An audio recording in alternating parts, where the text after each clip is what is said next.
Okay, we're with Lynn Blackstone, which you're in the very first New York City Mini, 19.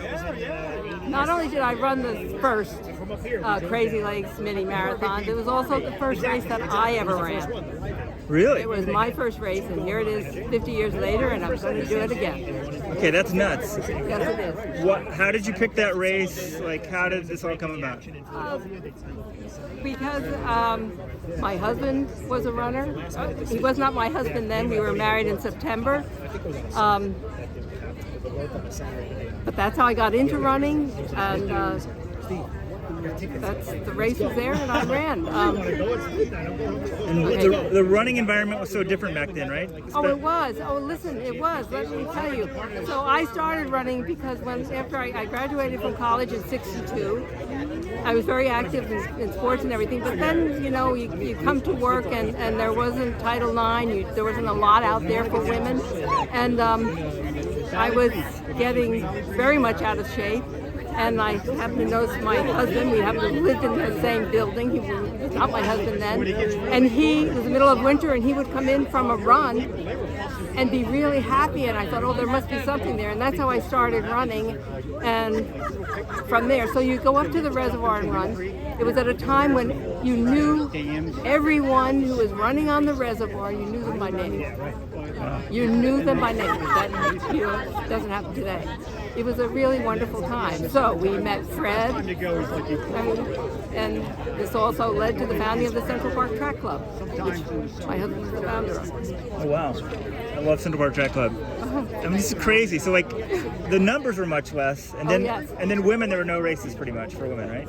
Not that I was aware of, but someone like Catherine Switzer or Nina would better be able to answer those questions. Right. Because they were much more involved generally. So how big was the first Crazylegs Mini? I think there were only 77 runners. I'm not sure. I'm not a good tracker of things. And you've been running ever since, pretty much, or do you still race pretty regularly? Yes, I do. I'm an age group competitor. Wow. Yeah, you look. And my age group is 80 to 85. 84. I was just doing the math. So you said graduating college in '62, and I'm like, I'm like, oh, she got it wrong. There's no way, because my parents were 68, so they graduated in '68, so they're like 75. Yeah. And I'm like, wait, she's got to be 80. What's the key to you seriously look 65. What's the key? You've got to. Oh, thank you. That's very nice. Thank you. I guess there are several keys. Choosing your parents, maybe. Right. But whatever you do, whatever people do, they must keep active. They must be active. You have to get out there and do things. Get out there and exercise the body and eat properly. How much do you run these days? I run